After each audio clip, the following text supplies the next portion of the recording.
and welcome to 9 p.m. shift as a Wednesday witness to happenings around Nigeria and on the global scene, treated with the extra touch of fine detail, covering all the angles of issues affecting our daily lives.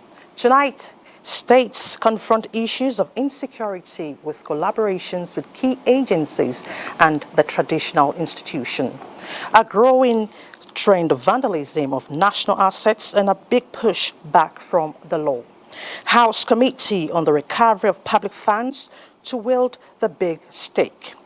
Also tonight, the Nigerian Waterways and the labyrinth in the quest to paddle across the challenges. We will have a conversation in the course of the bulletin. We also have specials on health, agriculture, sports and infrastructure. It is an eclectic menu for the next 90 minutes. As you know, the taste of the pudding is in the eating. I'm Elizabeth Omori and welcome to News Extra.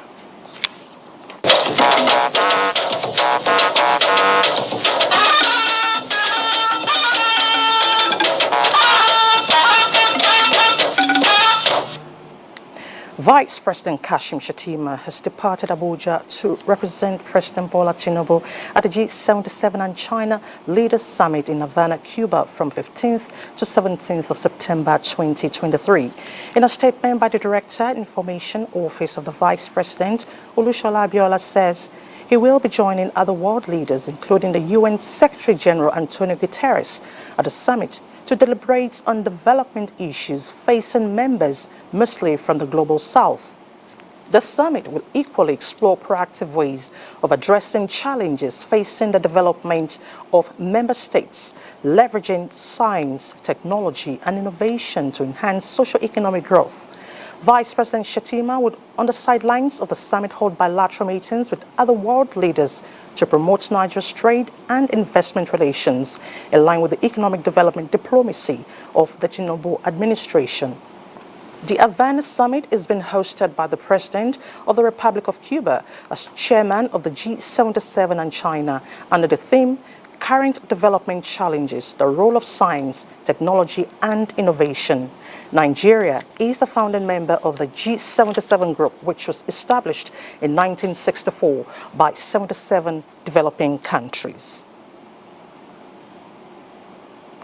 To transportation, a robust transportation sector is no doubt key to economic development. No wonder Nigeria is in a hurry to become the aviation hub of Africa through improvements of air transportation infrastructure. This assurance Aviation Minister gave when he delivered President Tinubu's message at this year's African Aviation Summit and Exhibition in Abuja. Aliyu Kabir reports that genuine partnership with critical stakeholders strategy on the table by the government to improve transportation infrastructure in the country. Aliyu will now tell us more. The 7th Annual Aviation African Summit provided an opportunity for all the critical stakeholders in the sector from across the continent and beyond to brainstorm on the way forward and to address all forms of challenges in the African aviation sector. Conveying the message of President Bola Tinubu, the Minister of Aviation and Aerospace Development, Festus Keyamo, underscored the importance of a huge investment in the Nigerian aviation industry, saying the government is fully committed for partnership. Areas of concern, he added, include upgrading the facilities and other infrastructure, aircraft maintenance, and the total overhauling, as well as forex availability, among others. These are the areas we're looking at. Upgrading our infrastructure. For emphasis or elaboration, this includes upgrading the CAT-3 landing system at major airports, construction of the second runway in Abuja, which is about to commence right now, airport improvement programs through concession, and government willingness to partner with companies to turn major airports into aerotropolis. We have almost 1,500 participants that have registered from 92 countries. I dare say there are very few events that we have that many countries that have participated in an event in Nigeria. So we're showcasing the Nigeria and land with the declaration of the government to make Nigerian aviation the centerpiece of African aviation, so that we can take our rightful place as the #1 country of aviation in Africa. The Egyptian Minister of Aviation, Lieutenant General Mohammed Abbas, alongside other critical stakeholders from the International Air Transport Association, IATA, African Civil Aviation Commission of CAC, African Airline Association, AFRA, among others, reaffirmed their determination to work in synergy towards developing the global aviation system, focusing attention on the African continent, taking into cognizance its vast potentials. At the exhibition, the minister inspected various pavilions of the global air carriers and the stands of other key players of the industry. In Abuja, Aliu Kabir, NTA News. To fund recovery, the House of Representatives has vowed to ensure that all remittances meant for government are paid to the Treasury single account in the Central Bank of Nigeria.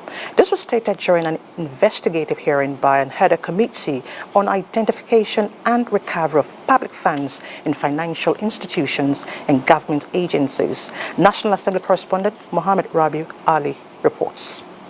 8 commercial banks appeared before the committee to respond to allegations of non-remittance to the Treasury single account from the September 2015 deadline. The committee accused some banks of defaulting to others, as most of them had discrepancies in their submissions.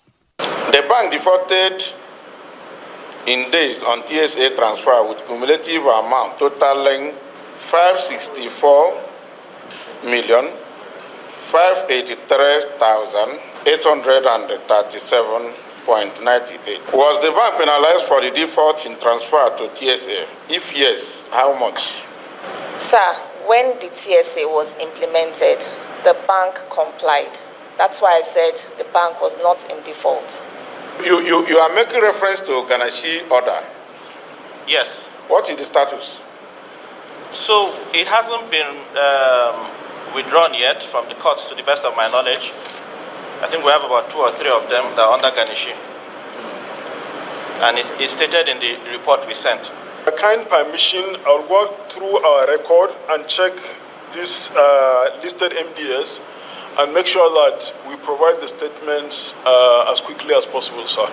A mild drama took place during the hearing as the chairman of the committee ordered for the detention of one representative of one of the banks for his managing director's failure to appear before the committee. Clerk, stand there. Hand this man over to the sergeant at arm for detention pending the time the MD or the ED will arrive. Madam, you can go and tell your bank what you saw. Members expressed displeasure with the responses received from the representatives of the banks, asking them to reappear before the committee this Thursday. From the National Assembly, Mohammed Rabiu Ali, NTA News. Meanwhile, Nigerians have been urged to be patient with the federal government and anticipate legislations that will directly impact the masses when the National Assembly reconvenes from recess later this month. Senator representing the Federal Capital Territory, Ireti Kingibe, stated this during an interaction with the media in Abuja. National Assembly correspondent Mitari Ikben reports. Being one among only 3 female senators in the 10th National Assembly, Senator Ireti Kingibe says lawmakers understand the deluge of expectations Nigerians have on the legislature, particularly to cushion the effect of the removal of fuel subsidy, which is taking a toll on Nigerians. She assures that lawmakers will live up to expectation in the coming weeks and months. By the time we return, we will have well-defined legislative agenda, individually and collectively for the 10th Assembly. And as I said, we are dealing with a lot of security issues in the country, poverty, environmental issues. So the issues on ground are what is going to define for us what kind of legislative agendas we must have. On the growth and development of the nation's capital, the lawmaker expressed readiness of the legislators from the FCT to work with the minister and recently appointed mandate secretaries to uplift the livelihoods of citizens. Mitaire Ikben, NTA News. in the House of Representatives describes as baseless and untrue a statement credited to the National Assistant General Secretary of the Nigeria Labour Congress, Christopher Onyeka, alleging that the National Assembly members were given 100 million as palliatives. Reacting to the purported allegation in a statement, Chairman House Committee on Media and Public Affairs, Akin Rotimi Jr., clarified that at no time did members of the House of Representatives receive any money from the executive arm as palliatives. It describes the allegation as malicious, saying it is another attempt at inciting the public against the National Assembly.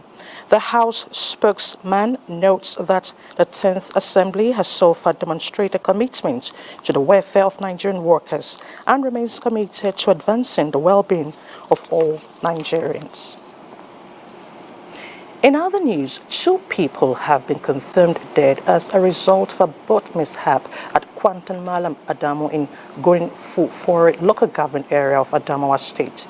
Yusuf Jika reports that Governor Hamadu Umar Fintere, who commiserated with families of the deceased, gave a directive for the enforcement of regulations of operations on inland waterways. The boat conveying over 40 passengers capsized due to heavy windstorm, claiming 2 lives.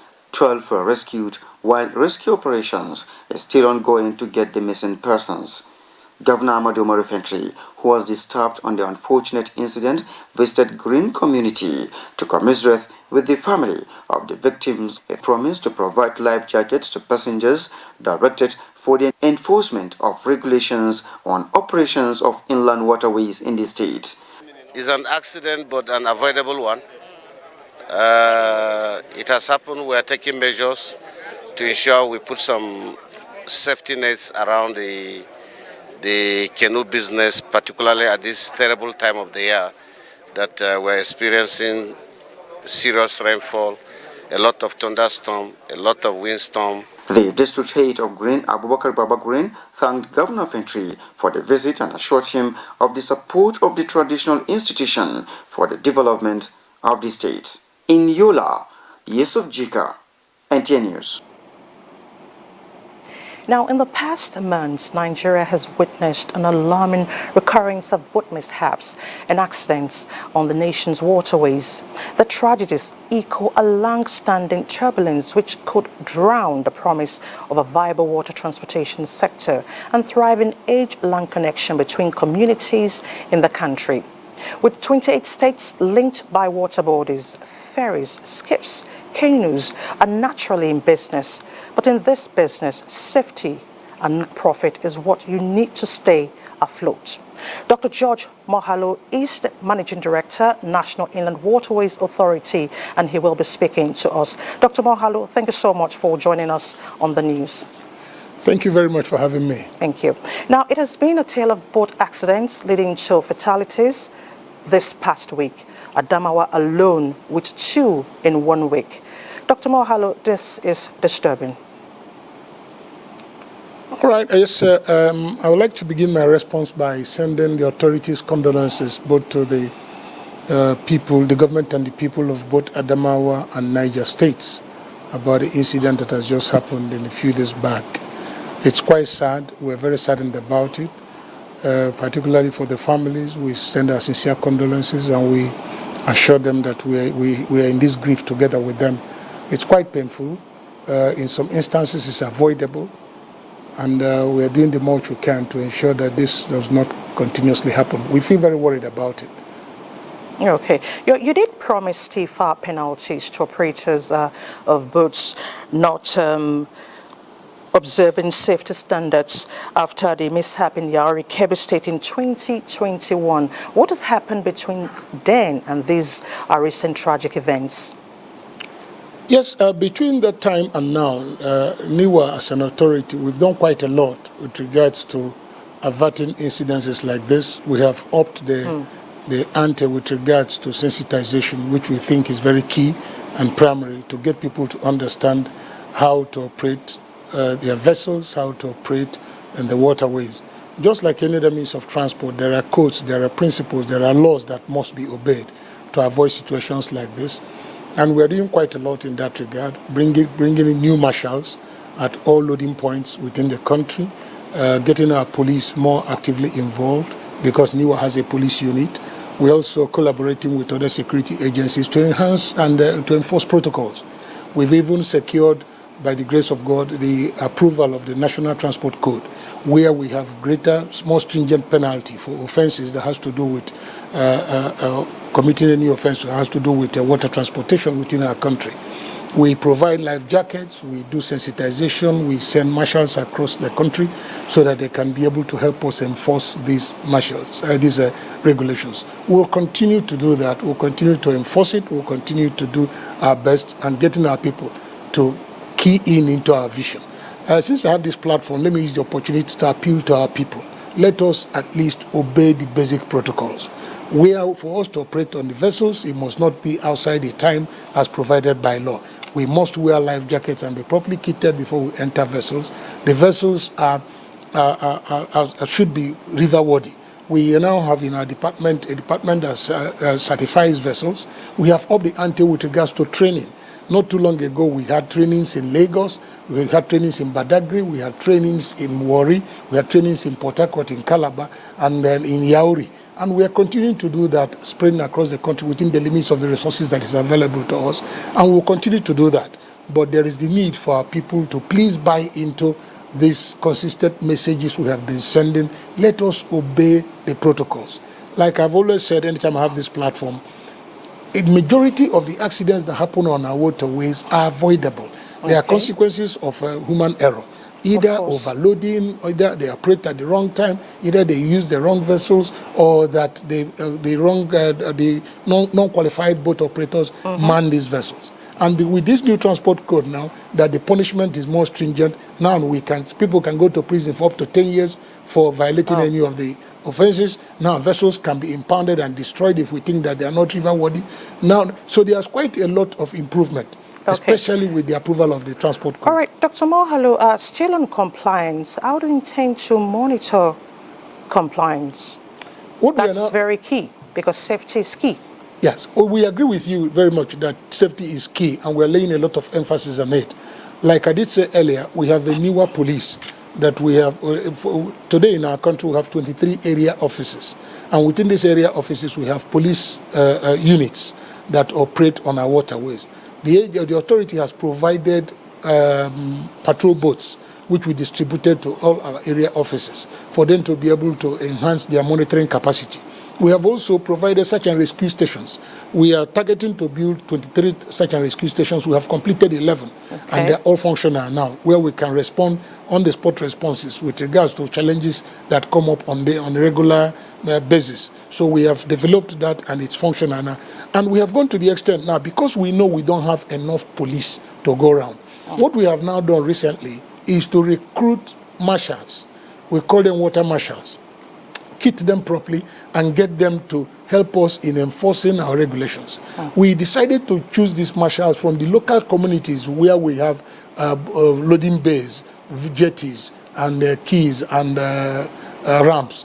We are choosing the marshals from those local communities because they relate more, they communicate more with the people who are operating these vessels within their local environment. They prefer to work, we prefer them to work in the immediate areas because there's the advantage of easy communication, there's the advantage of trust because it's a major element.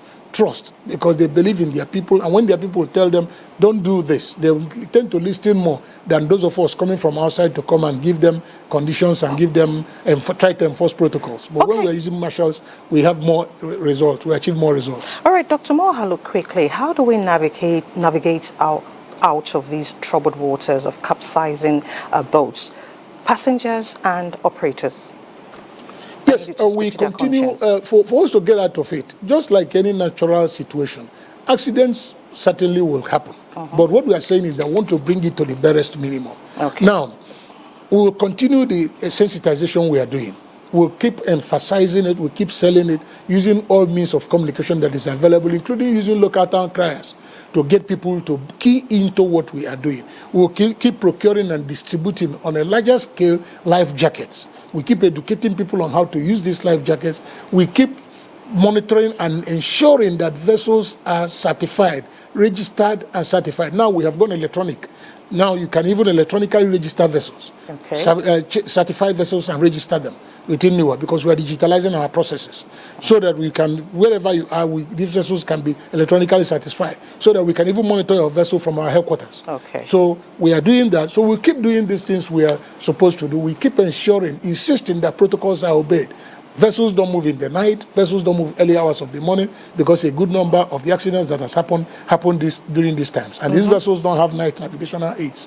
Vessels should not be overloaded. If the number is 10, carry 10 or even less. Not going to carry 20 or 30 in a vessel that is designated to carry only 10 passengers. We keep telling them it is better that these vessels go 3 trips than for them to go 1 trip and get drowned. Yes. So we prefer the vessels go 2-3 trips rather than going 1 and not come back. And not come back. Dr. George Mohalu, we want to thank you. Thank you so much for enlightening us. Thank you for your thoughts on the issue before us. Thank you very much. My pleasure as always. Thank you. Now, to the judiciary, stakeholders in Abia State have commended the judgment of the National Assembly Election Petition Tribunal sitting in Umuahia, which validated the victory of Senator Orji Uzor as the duly elected senator representing Abia North Senatorial District. Stakeholders, which include party stalwarts, socio-political and traditional groups, both at home and in the diaspora, were unanimous that the judgment by the 3-man panel led by Justice Samson Paul Gan is a true reflection of the mandate of the people of the senatorial district. The tribunal had in its ruling dismissed the petition of the candidate of the PDP, Mao Onwa Bonwa, and that of the Labour Party, Namdi Orji, for lacking in merit. The court also validated the eligibility of Senator Kalu to contest the election, as all issues relating to his earlier trial had been quashed by the Supreme Court. Asiwaju Bola Tinubu train station in Apapa will be completed within the next 3 weeks in order to sustain the momentum of the railway transportation in the country. Minister of Transportation, Senator Saidu Ahmed Al-Khali, made this known at the end of his maiden familiarization tour of facilities of the Nigerian Railway Corporation in Lagos. Joel Bokwola reports that technology will be deployed to ensure security of passengers. The Nigerian railway system has been going through transformation to ensure easy movement of passengers and goods to every part of the country. The Minister, Senator Saidu Ahmed Al-Khali, and his team experienced a serene train ride from the Mobolaji Johnson train station in Ebutemeta, Lagos to Kajola Station in Ogun State, where he had an opportunity to have a personal experience of the prospects and areas of improvement. With an estimated population of over 200 million Nigerians, a robust rail transportation system is not just going to ease the burden on the roads, it will also contribute meaningfully to the nation's economy.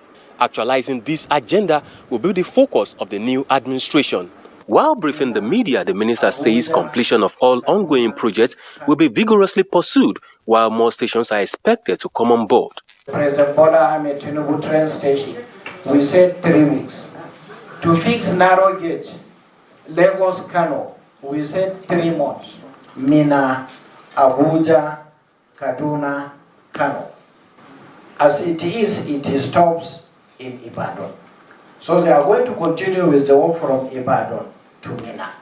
But meanwhile, before we can achieve that standard gauge, we intend to put the narrow gauge into use for passengers and cargo. Security, according to him, will be given utmost priority. We intend to engage some security firms so that they will put some gadgets on the train that will further enhance the security situation of the train and of course the rail lines. For stakeholders in the sector, the prospect of Nigerian railway system is brighter. Land Airport in Kano is actually one of the major beneficiaries of a functional rail service, and the Honorable Minister has confirmed and has given clear direction for the rail, particularly the existing narrow gauge, to become fully operational.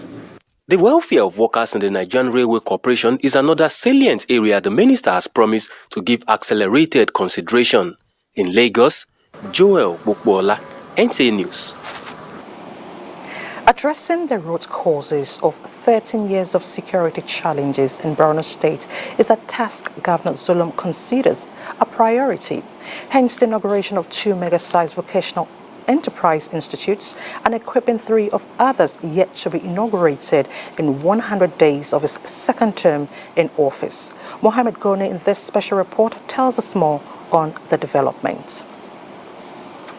A productive population is a panacea for the development of every society, just as idleness begets all forms of social vices. Youth unemployment and poverty, among other factors, were said to have contributed to the over a decade-long insurgency, hence the continued attention of the present administration in Borno to address the 2 social challenges. In 100 days in office, Governor Umar Zulum inaugurated additional 2 mega-sized vocational enterprise institutes in Biu and Shani local government areas in southern Borno, each of which offers up to 15 different trades to equip youth in the 2 areas with skills to make them useful members of the society. Borno State, under my leadership on assumption of duty, decided to construct and equip TZ centers in the state with a view to training our youth so that they can earn their means of livelihood by themselves. The state government has also rehabilitated 19 smaller technical and vocational training institutes in the states. In the period under review, 3 other vocational enterprise institutes in Gubio and Magumeri local government areas in northern Borno and Mafa in Borno Central Senatorial Zone have been fully equipped preparatory to their inauguration. As part of efforts to ensure social protection and livelihood support, Governor Umar Zulum in 100 days scaled up humanitarian intervention to vulnerable and less privileged households across the state. In the exercise carried out by the Palliative Distribution Committee, mostly supervised by the governor, to ensure transparency. They are here to pluck up the distribution of the palliatives to 100,000 vulnerables under the presidential initiatives. So 100,000 will benefit from a bag of rice each, in addition to the 300,000 vulnerables that will receive palliatives in Borno State under the Borno State government scheme. Borno State government scaled off the number of beneficiaries of the palliative distribution from 300,000 households across the state to 400,000 following federal government's palliative intervention targeting 100,000 households. In Maiduguri, Mohammed Goni, NTA News. Now let's talk security. The British High Commission is to support the development of a unified multi-agency anti-kidnapping strategy to stem the tide of crime in the country. This was the focus of the workshop organized by the National Counter-Terrorism Center in the Office of the National Security Advisor. Defense correspondent Ismail Musa reports. Kidnapping, a deadly crime, is on the increase and assuming a different dimension. Records from the defense headquarters indicate that more than 700 people were kidnapped in the last 3 months. Apart from generating illegal wealth from the social vice, funds from kidnapping is partly used to fuel terrorism and banditry, particularly in the Northwest and North Central. This multi-stakeholders forum is to develop a central template for security and relevant intelligence agencies on anti-kidnapping.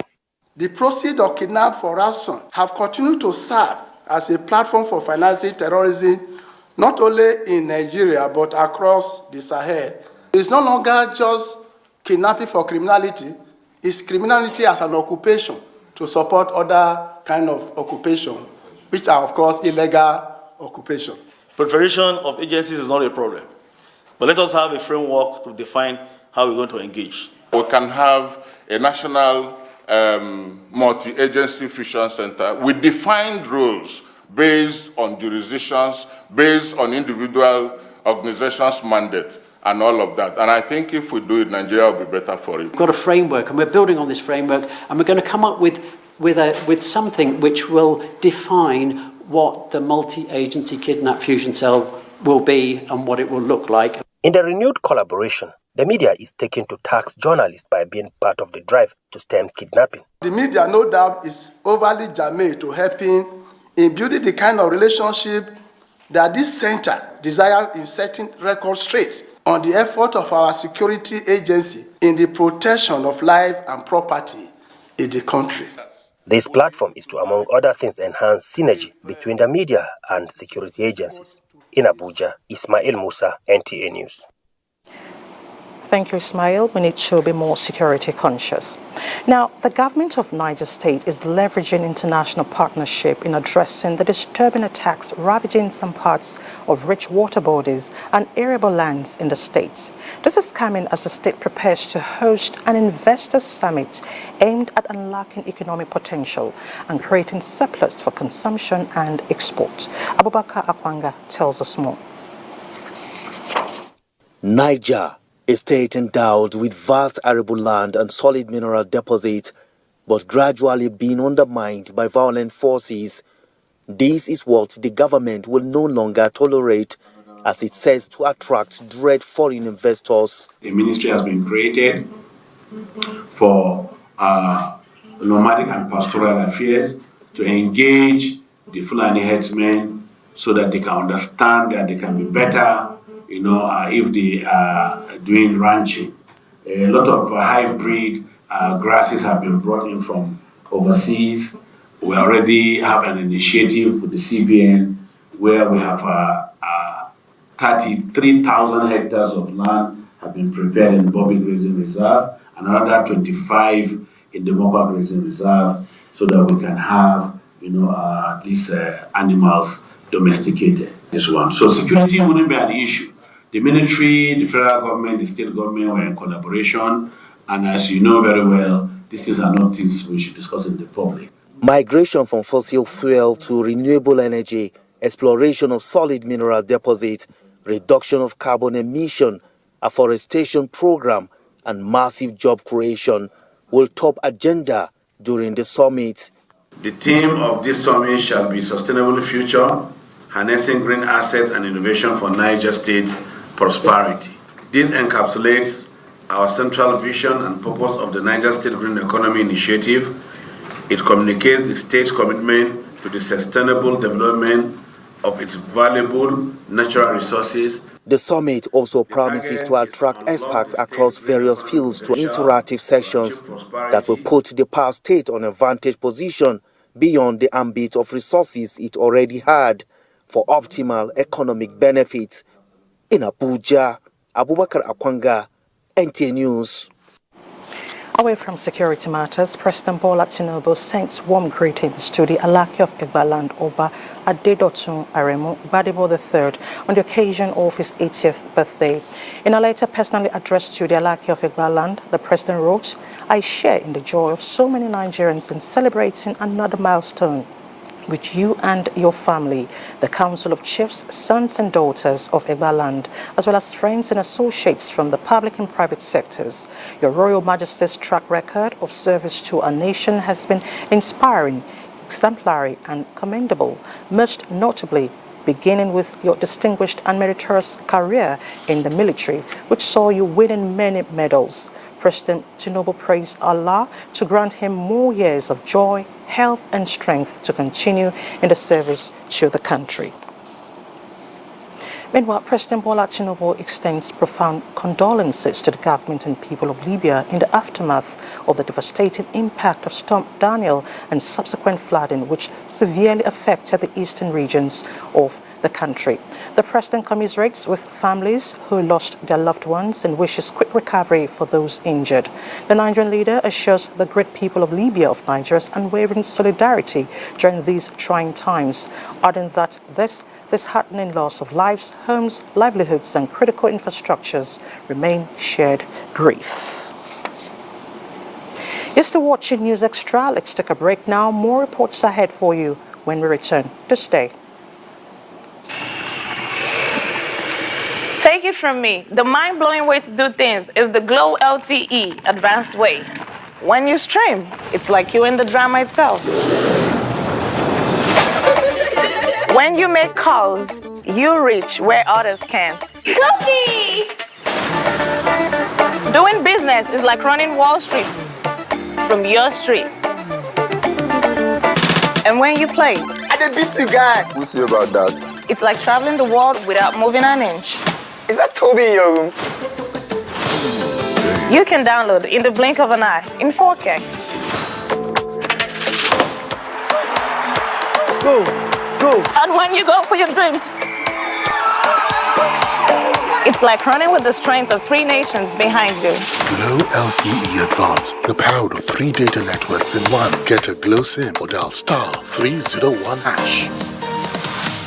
Bidda Emirate Council cordially invites you to the 20th anniversary of the coronation of His Royal Highness Alhaji Dr. Yahaya Abubakar, CFR, on the throne as the 13th Etsunupe and Chairman, Niger State Council of Traditional Rulers, scheduled to hold on Saturday the 16th of September 2023. Chairman of the occasion, General Ibrahim Badamasi Babangida, retired, former military president, Federal Republic of Nigeria. Special guest of honor, His Excellency Mohammed Umar Bago, Executive Governor, Niger State. Royal Fathers of the Day, His Eminence Alhaji Muhammadu Sa'ad Abubakar III, CFR, MNI, Sultan of Sokoto and Chairman, National Council of Traditional Rulers of Nigeria. His Imperial Majesty Oba Adeyeye Eniton Ogunwusi Ojaja II, CFR, the Oni of Ife, and Co-Chairman, National Council of Traditional Rulers of Nigeria. His Imperial Majesty Oba Eware II, CFR, Oba of Benin, and His Royal Majesty Igwe Nnemeka Alfred Ugochukwu Achebe, the Obi of Onisha. Come, let's celebrate His Royal Highness Alhaji Dr. Yahaya Abubakar, CFR, on the throne of his fathers. Announcer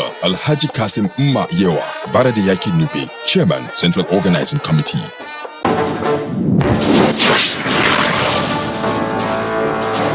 Shuari 2 Community Primary School in Maiduguri was newly built by the administration of Governor Babagana Umar Zulum. The school was commissioned by Vice President Kashim Shettima. The commission is community schools for different people The school consists of 20 classrooms, an administrative block, and staff quarters for management and teachers. The school has sporting facilities for football, volleyball, and a playground. Fully fenced, landscaped, and flowered, the school has electricity, street lights, and water facilities. Shuari 2 Primary School is one of 77 projects delivered in 100 days by Governor Zulum for the advancement of basic education in Borno State. On behalf of the entire good people of Sokoto State, the seat of the Caliphate, His Excellency Dr. Ahmed Aliyu Sokoto FCNA welcomes the Jigawa State Governor, His Excellency Malam Umar Namadi, to Sokoto on a one-day official engagement on Thursday, 14th September 2023. While in Sokoto, His Excellency Governor Umar Namadi will commission some township roads reconstructed by Governor Ahmed Aliyu-led administration within its first 100 days in office. They include Kwari, Zaga, Jaredi, as well as Isa off hospital routes, which will take place by 2 p.m. The entire people of Sokoto State, the seat of the Caliphate, are saying, Lale Marhaban Dazuanka. 100 days after the mantle of Nigeria's leadership fell on you, you have shown leadership, courage, and political will to bequeath to Nigerians the Nigeria of our dreams. President Bola Ahmed Tinubu, GCFR, you have salvaged our economy by removing fuel subsidy, unifying foreign exchange market, vigorous marketing of Nigeria to the world while attracting foreign investment, provision of fertilizers to boost agriculture, entrenchment of national unity through a balanced appointment of service chiefs and ministers. With the Tribunal affirming your mandate as the 16th President of Nigeria, we felicitate with you because we are confident that the journey to a greater Nigeria has just begun. Mr. President, as we await the rolling out of 11,000 CNG buses, please be assured of our unalloyed support at all times. This message is powered by Dr. Musa Mohammed, Metakobi 1, the National President, Ritian. Uproad Super!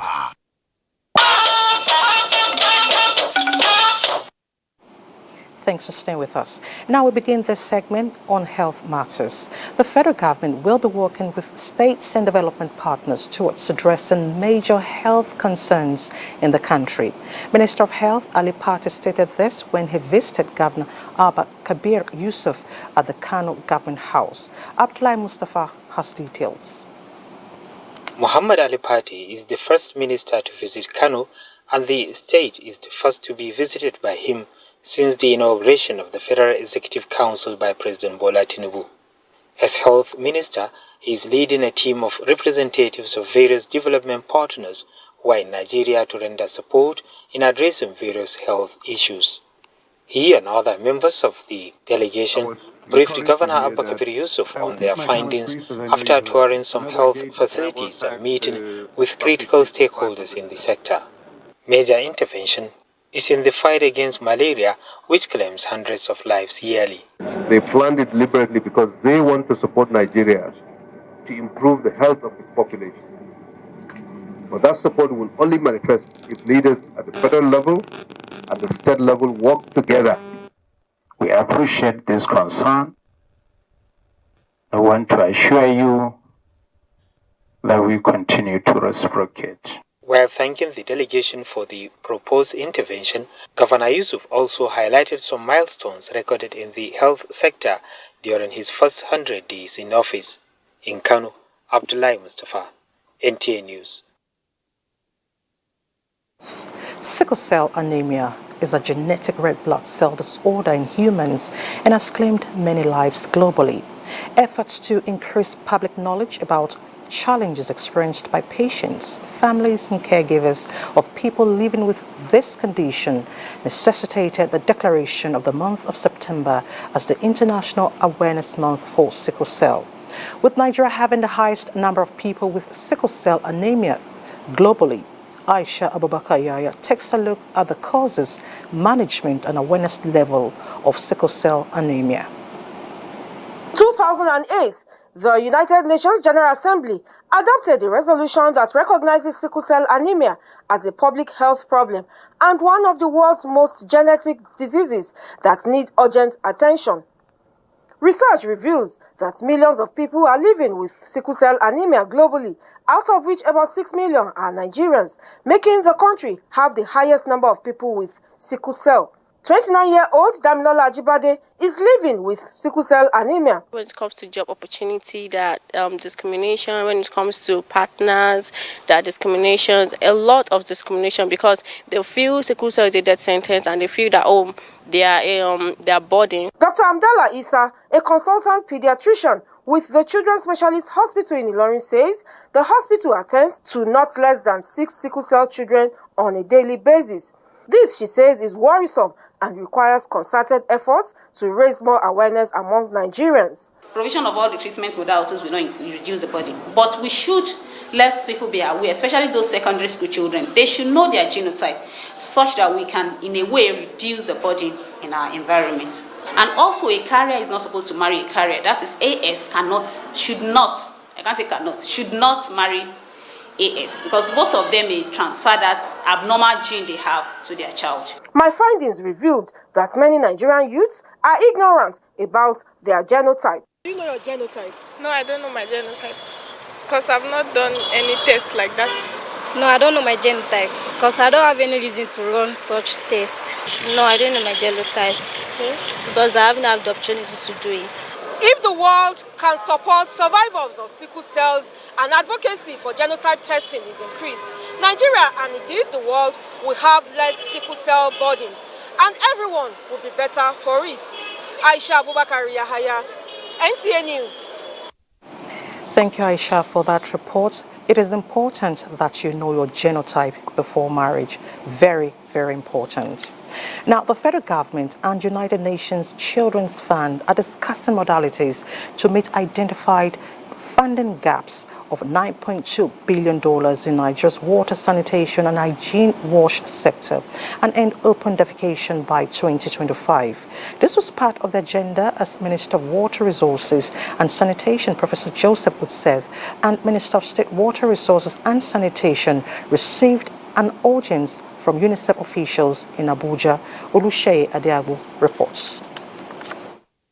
At the end of January 2023, only 74 out of the 774 local government areas in Nigeria have been certified open defecation-free. Slow pace, no doubt, with just about 2 years left to the target year of Nigeria being an open defecation-free nation. In UNICEF reports, 1 out of every 3 people does not have access to safe, clean drinking water, and 37% of children at the national level are suffering from stunting, an irreversible condition which signals a future of human capital deficit. How can we learn from states like Jigawa and really inspire and motivate other states?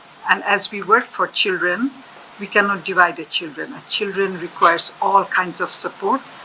And that's where we want to have more integrated approach. The leadership of the ministry is now in the vanguard of championing the watch sector to achieve the desired results. When we are talking about economic growth, we cannot leave out the issue of health. And we cannot actually achieve good health 100% without mentioning water and sanitation. And these are the areas that UNICEF have come in and are contributing positively. The ministers expressed readiness to work with relevant actors not only to help achieve national wash targets, but also the SDG goal 6 of clean water and sanitation for all by 2030. In Abuja, Olusheye Adiagbo, NTA News. Poor parental control, laziness, peer pressure, and poverty are some of the identified reasons girls engage in immoral acts. These are the testimonies of some suspects arrested in Gombe at unlawful nightclubs, popularly called Gala Clubs. Zara Umar Adamu brings us details. The clampdown on gala houses to mitigate immoral activities, criminality, and security breaches. Over 100 suspects are to face the wrath of the law. Gala houses, which are growing in numbers, usually operate like nightclubs. Some of those arrested seem to be regretting their actions, attributing it to a number of factors. Due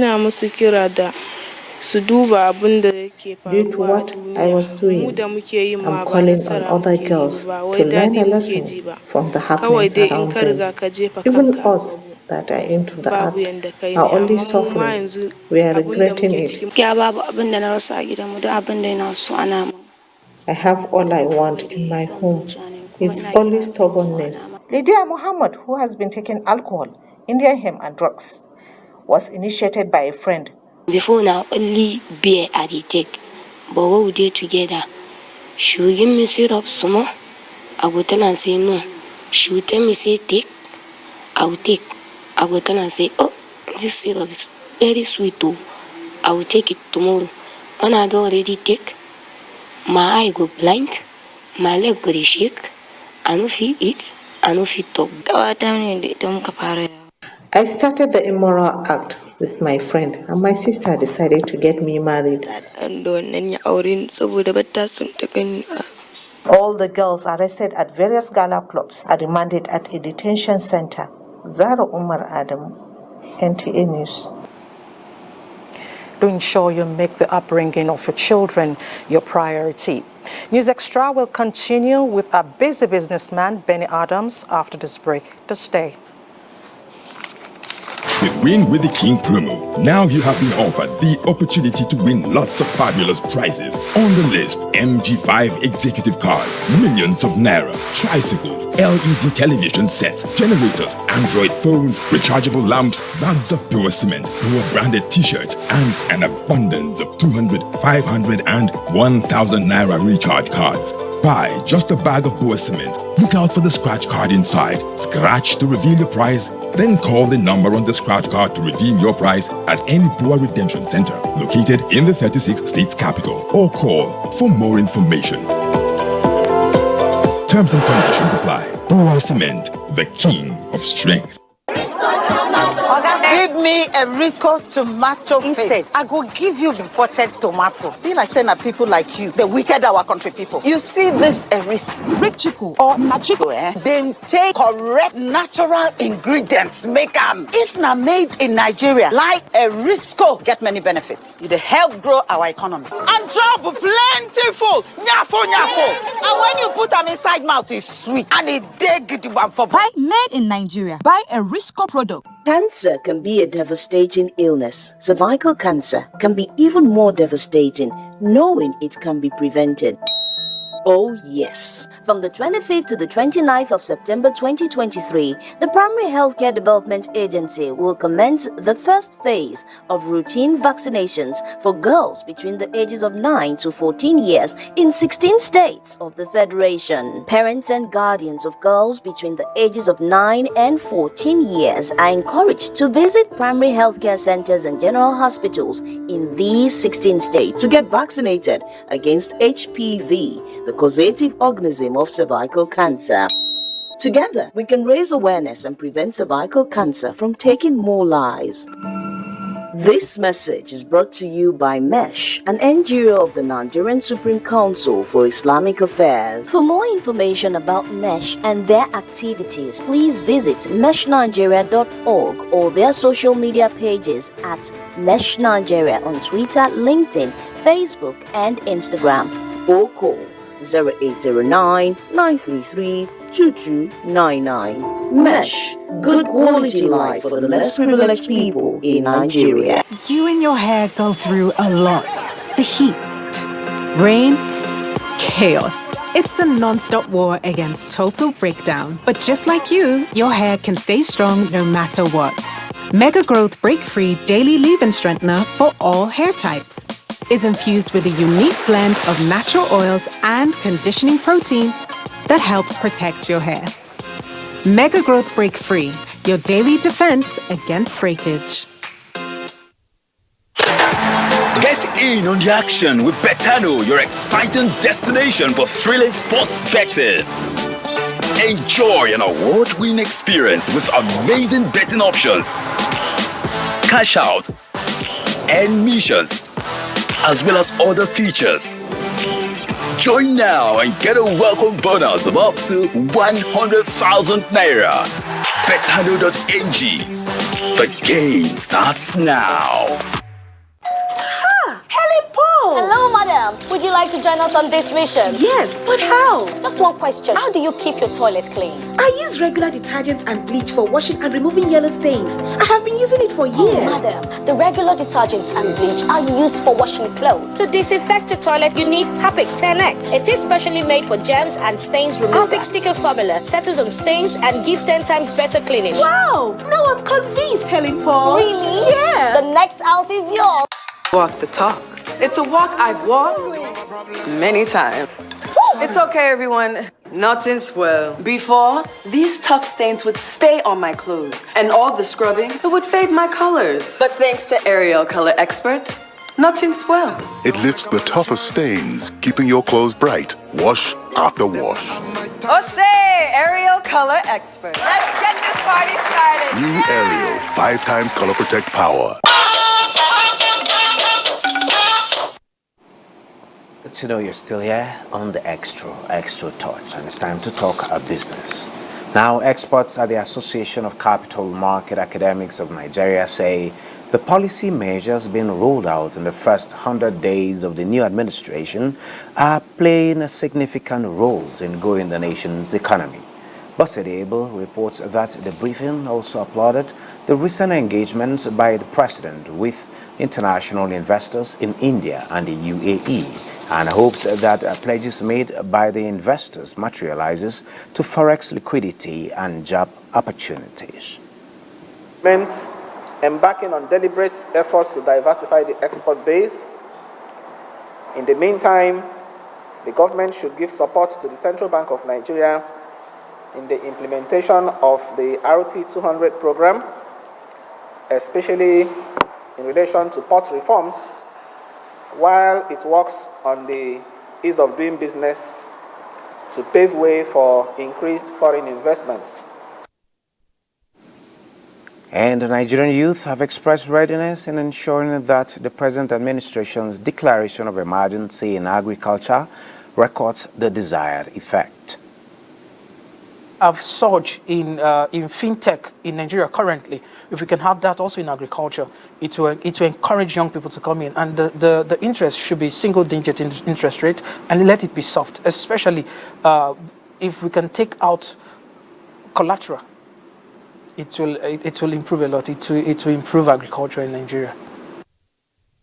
Look at the markets. Nigeria's equities market recorded its first positive close this week, rising by 338 billion naira as investors further positioned for interim dividend in reaction to banks' half-year scorecards. At the end of today's trading on the session, a total of 569.6 million shares in 8,404 deals, corresponding to a market value of 8.7 billion naira, were traded. Compared with the previous trading day, today shows 12% decline in volume, 21% decline in turnover, and 20% decline in deals. The current market capitalization is 36.9 trillion naira.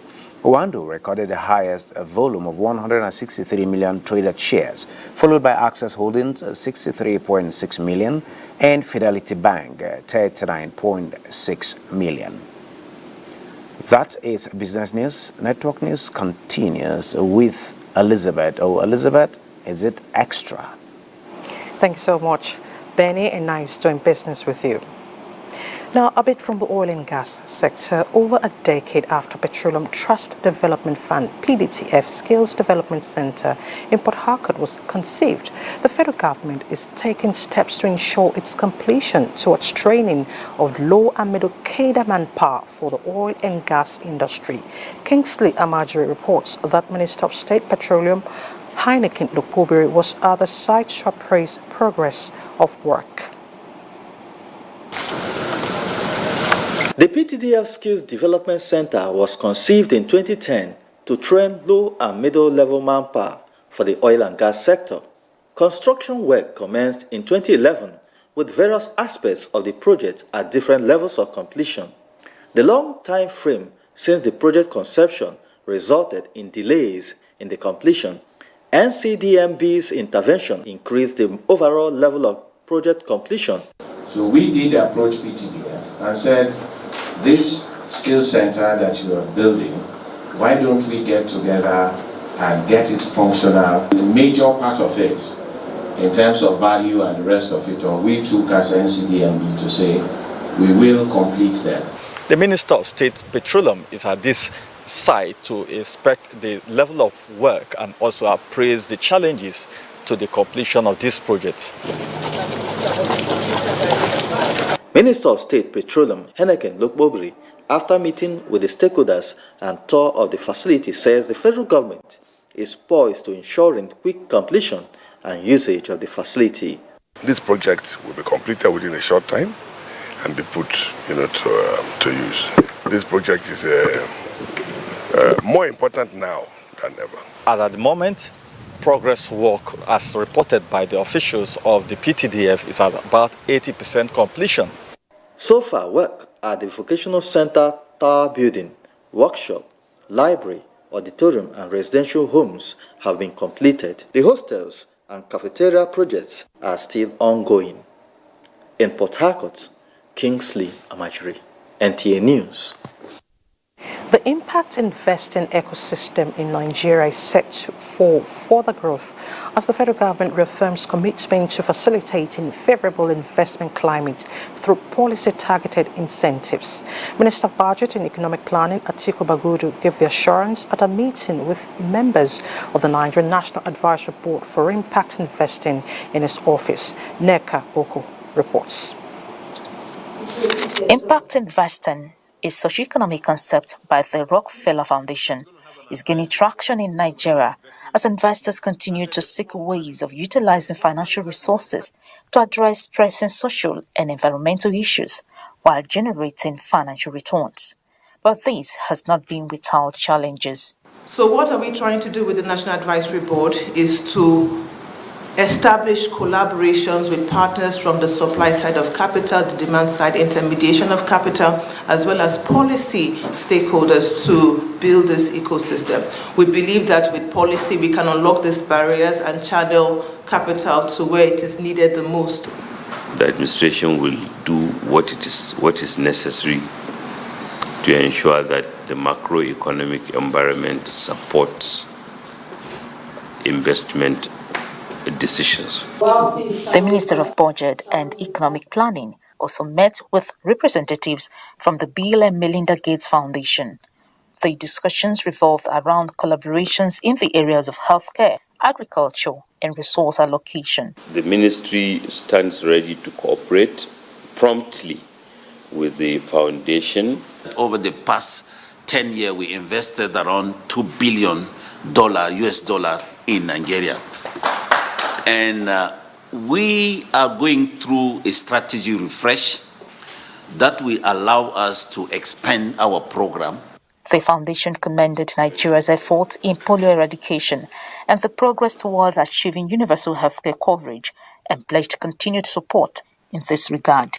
In Abuja, Nneka Oko, NTA News. To food crisis, regenerative agriculture has been identified as the missing link in tackling climate-induced food insecurity across many regions of the world. Yohanna Hassan reports that this is the popular view of global researchers that converged on Kano with attention on climate-resilient agriculture to address global food crisis. Climate change has been one of the lead issues causing serious setbacks to food production, with dry lands mostly affected, resulting in inefficiency and heavy losses incurred by farmers. Fatima Zara Buhari is a researcher on the dynamics of sorghum production who is here to partake in cross-fertilization of ideas on enhancing yields and efficiency in crop production. In the field, I have 1,430 sorghum genotypes currently. We're evaluating them, we're checking their iron and zinc, and then we are thinking of biofortifying them and then selecting them to the next level. The target is to improve the livelihood of the vulnerable. The most important here is the networking that is being built, people working together from different countries, from different regions. Some key sustainable suggestions in many of these challenging areas. And I think our scientists have done a very good job. It's not only challenges, but also opportunities. We address the challenges, we address the opportunities that emerge, and we key into whatever emerging problems and opportunities that are available at the time. You know, these technologies we are improving is for them to face the challenge of climate change and food security. So if farmers have increased output, you know that the food security issue will be solved. As a center for excellence, the Center for Dryland Agriculture, Bayero University, Kano, has marked ways to explore opportunities to attain food security through restoration and natural resource management. With this kind of discussions by professionals in the agricultural field, hopes are high among people like Fatima and many farmers for better yield, especially in the drylands. In Kano, Yohanna Hassan, NTA News. The trans-Saharan trade has no doubt impacted the West African community, with Nigeria still sowing the seed of one of the most traded produce of the trade routes. The produce still have a huge prospect, but a lot leaves much to be desired in growing and harvesting the sweet fruits. Abdullah Mohammed will tell us. It's a produce that defies not only the harsh conditions of the Sahara Desert, but colonizing our tongues with its sweetness spanning centuries. It tastes as sweet as honey, and so the investment opportunity in the production and sale of that palm. About 21.7 billion naira is expected to be invested in the industry globally, and Nigeria will also like to play in that investment opportunity. We will take them to those places where they can learn and come back to impart on our farmers. And to do just that, those who nurture the soaring plants must understand what makes the imported dates ahead of the indigenous. Apart from the test, weight, the nagging challenge of the blind planting of male seeds of the date produce must be a thing of the past. In a typical date palm farm like this one behind me, it is very common for you to find some of them that will continue to hit the skies like this one, growing taller every year without producing any kind of fruit on it. The problem lies here. The seed, it is very identical and very difficult for farmers to differentiate between the productive and non-productive ones. Hope for the hopeless came on a platter of gold when I stepped into the Center for Dryland Agriculture at Bayero University, Kano. Here, researchers have solved that nagging problem. I gathered our researchers, and they were able to use molecular biology techniques to identify the sex at early stage of the seedling. From extracting the DNA of the leaves and identifying the markers for male sex. They can identify male or female at the seedling stage. And this has given almost 100% yield to farmers on the ground. So that is one of the success of that center. We have many of them. The center has been assisting farmers around this area and in northwestern part of Nigeria with a lot of research discoveries, and this has improved yield and the economic condition of farmers. Going by this development, a critical push is what date farmers in Nigeria need to play a critical role in the global date market. But that can only be if the outcome of the research is made available to the farmers. In Abuja, Abdullah Mohammed, NTA News. I must tell you, if you haven't tasted that fruit, it is yummy and the benefits very, very much. Leather shoes, bags, belts, headwears and other fashion accessories come from hides and skin of animals. And for more than a century, the old Kanem Borno Empire, Maiduguri to be precise, has remained the main source for exporter of high-grade hides and skin to the global community and the domestic market. A trade that raked in a huge fortune not only to the merchants but the government at both state and federal levels. Fatima takes a look at the highs and lows of this more than a century-old trade. Hides and skin is one of the pre-independence trans-Saharan economic activities that has to date continued to promote commerce in Borno State, despite the more than a decade-old insurgency and many other challenges. The business continued to wax stronger.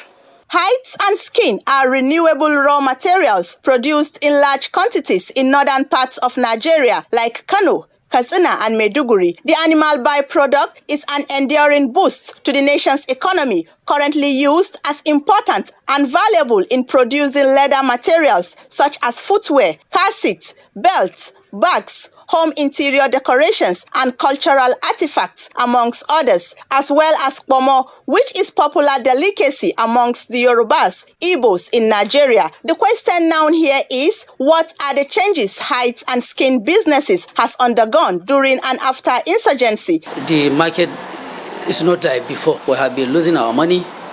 Boko Haram, they burn our motors in the road from Gambaru to Maiduguri here. Almost like 6 or 7 trailers. Before the insurgency, we are offloading about 10 to 15 lorries per day. The borders were closed for a long period, and therefore bringing in the hides from far away really dwindled over time, and therefore there were no enough stock even to sell. And now with the removal of the subsidy, I think how it will affect the business of hides and skin is by increasing the cost of transportation. Hides and skin is a major contributor to economic life of Maiduguri, especially youths engaged at every level. Maiduguri, the Borno State capital, has to date remained a hub for import and export of hides and skin, with growing potentials increased by the livestock production and trade in the region. In Maiduguri, Fatima Isa, NTA News. Thank you, Fatima. It's time to take another break. More reports ahead.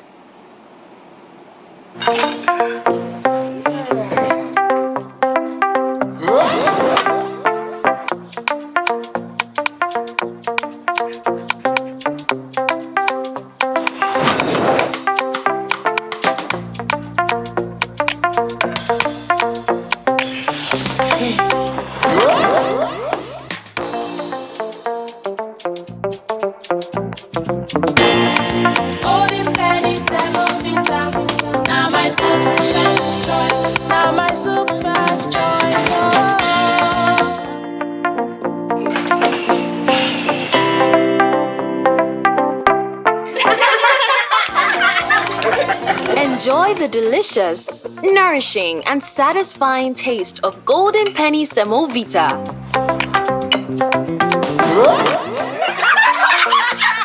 My soup's first choice.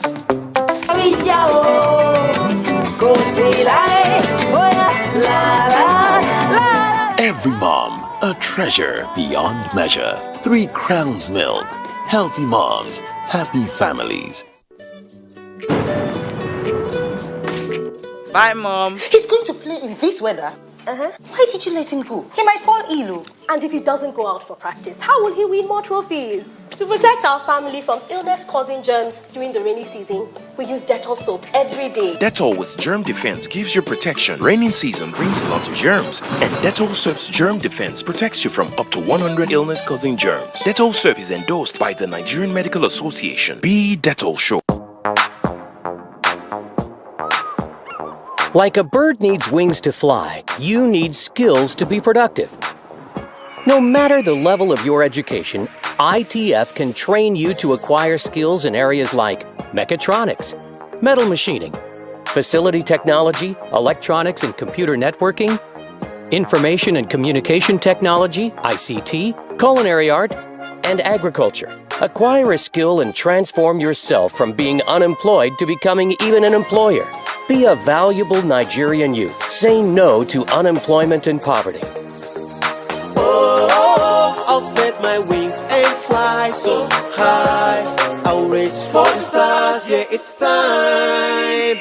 Industrial Training Fund, developing the nation's human resource. Hello, madam. Would you like to join us on this mission? Yes, but how? Just one question. How do you keep your toilet clean? I use regular detergent and bleach for washing and removing yellow stains. I have been using it for years. Oh, madam, the regular detergents and bleach are used for washing clothes. To disinfect your toilet, you need Harpic 10X. It is specially made for germs and stains removal. Harpic sticker formula settles on stains and gives 10 times better cleaning. Wow! Now I'm convinced, Helen Paul. Really? Yeah. The next house is yours. If you want to become something, become a child again. Why be a patient? If you must worry, then worry about winning. Why worry about germs? When you come home, bring tales and stories. Why bring in germs?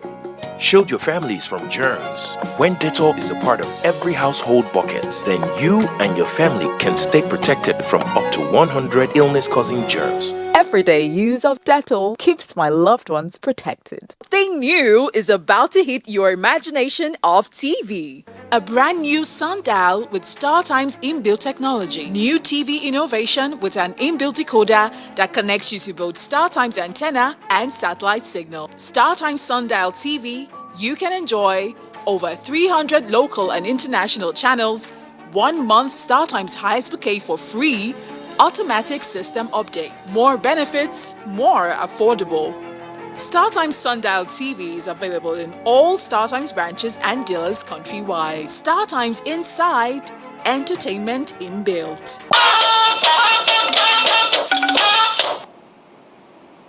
Thanks for staying with the NTA.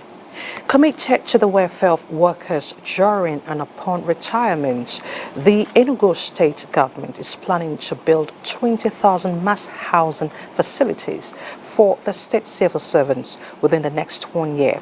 This came to the fore when members of the House of Representatives held a committee on non-remittance to National Housing Fund on oversight called on Governor Peter Mba of Enugu State. Chika Ugu reports. Like every other worker, it is the dream of every civil servant to own a house of his or her own upon retirement. However, it is an uphill task for many given the level of inflation in the country and disparity in purchasing power. It is in line with this that government, among other measures, introduced several schemes to help civil servants achieve this dream.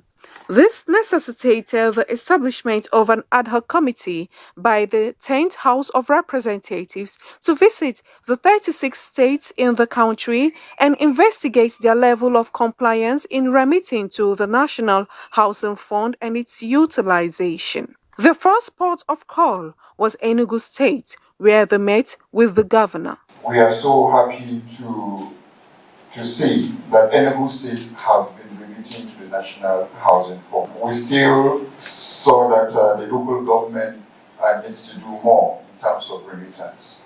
But because of that remittance, you are one of the states that has one of the highest allocation within the country. That you're here to also look at the utilization of the funds, because the ultimate goal for us is to ensure that these workers have access to houses, and that we do everything as government to enable that.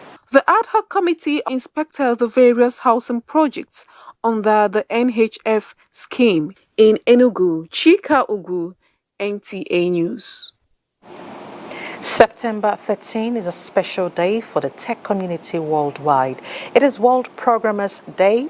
The day is marked in celebration of the invaluable contributions programmers make in their role in shaping the digital landscape, which is relied upon every day. Toybat Anifowoshe tells us more. The impact of programmers extends far beyond the tech industry, influencing many sectors like healthcare, education, transportation, finance, and lots more, says Benjamin Oni, a young programmer with years of experience creating websites and mobile applications. Programming has a lot of impact on our daily life. It's like the magic that runs our phones and computers, and it makes them do all these incredible things. So yeah, it's what lets us chat with our friends, watch videos online and YouTube, just normal daily activities. He identifies some of the challenges he faces on a daily basis. For example, there are different aspects to programming. You could be building something finance related, something healthcare related, something security related. And aside that, you could be doing things that are not as critical, such as making games or like chatting applications. So for the critical ones, for example, challenges would have to be being very careful. For this tech expert, he believes that the government can leverage on revenue potential from the ICT sector, particularly programming. By promoting export, we encourage Nigerian technology companies to explore international markets and export their products and services. So another way in which government can leverage revenue, most especially from programming, cyber security, meaning to protect digital assets and build trust in an online service, so that there will not be any this sabotage or intruding into one asset. Programmers are said to be the unsung heroes of the digital age and thus should be celebrated. In Abuja, Toyiba Anifowoshe, NTA News. State has banned public officials from using government vehicles and facilities for personal use, with a warning that such act will no longer be condoned. The governor made the pronouncement shortly after presiding over the swearing-in of 9 newly appointed permanent secretaries into the state civil service. Yunisat Suleiman completes the story. The conduct of government business largely depends on quality of its workforce, working environment and equipment that enable public officials to accomplish assigned tasks for effective and efficient service delivery to the citizenry. This perhaps is the reason why Governor Malabuni at the swearing-in ceremony of 9 newly appointed permanent secretaries banned public officials from using government vehicles and facilities for personal use at the expense of government work. Let me warn that government will not condone wastage or diversion of government resources to sabotage our efforts towards providing services to the people. To the new permanent secretaries, he charged them to be good team players and to work harmoniously with their commissioners, directors and other staff of their respective ministries and departments for the attainment of set targets for maximum results. As we undertake our second and final term of office, we will ensure that government resources are judiciously and effectively used to improve the welfare of our people. The new permanent secretaries, immediately after taking oaths of allegiance and office, were deployed to various ministries and departments to reinvigorate administrative machinery to deliver more dividends of democracy in the state. In Damaturu, Yunusa Suleiman, NTA News. Let's take our last break. News Extra. We'll be back shortly. Was like a decent fashion designer only gets home at midnight. Midweight.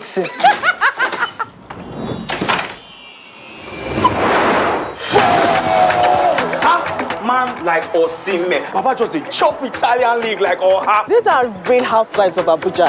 Those women are fire. What does OJ say again? My relationship with money is alhamdulillah. Because they wear uniform, you want to treat people anyhow.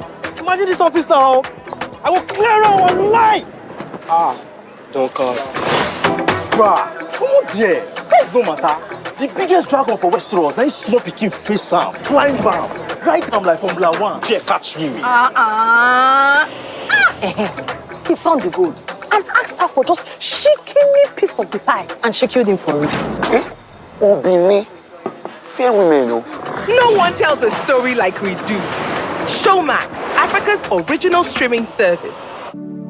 I was the head boy in my primary school, senior prefect and best graduating student in my secondary school, but drug abuse almost ruined my life. I was on an average of 2 grams of cocaine per day. I was taking 8 ampoules of pentazosine daily. European shisha, cocaine. I became a user, a dealer, and a gangster. I saw other users drowning. I knew I didn't want to be like them, but I was already trapped. My family disowned me. My employment was terminated. I sold my car, sold my house. I'll go out well-dressed and return shoeless, shirtless in exchange for drugs. I was seeing things that were not real, and I once stabbed myself because I felt something crawling under my skin. I contacted NDLEA and started therapy. I spent 3 months in therapy. I spent 8 months. It's easy to relapse, but your mind has to be stronger than the cravings. Drugs does not love you. You are not the one using drugs.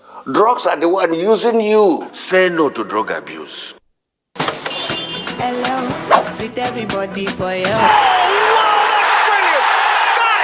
Say hello to GoTV's newest package. GoTV Super Plus has all the great channels you love on GoTV Super. Plus, big-time international and kids channels the whole family will love. Plus, plenty of live Premier League action on Super Sports Premier League channel. It's the package you asked for, and we listen. GoTV Super Plus, available from 1 August. GoTV, love it.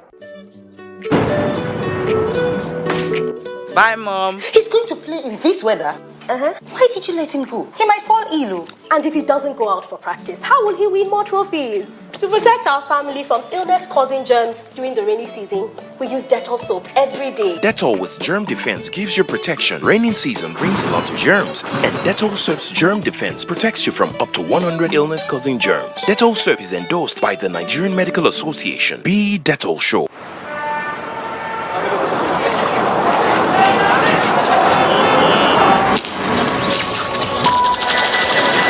Humble beginnings to the extraordinary. We've witnessed incredible bonds,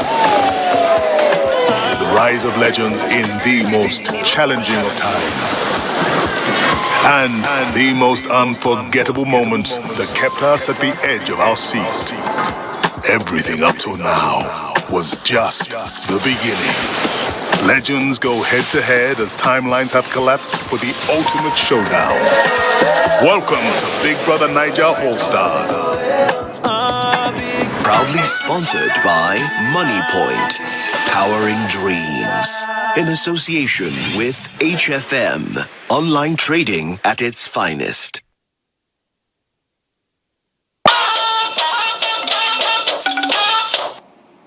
And next is a look at the weather prospects for tomorrow, Thursday.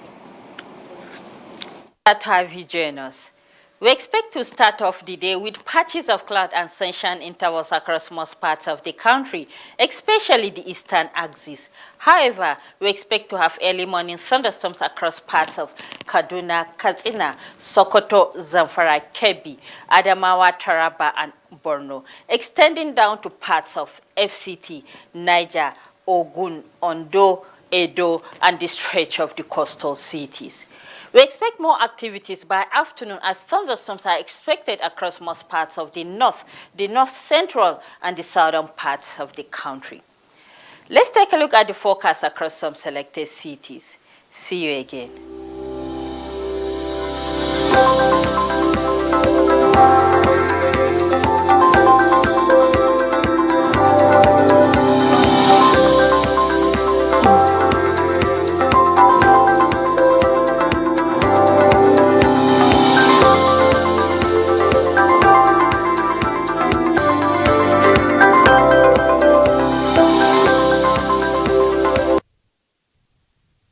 That's News Extra today. Thank you so much for watching. Love Nigeria. Remain patriotic.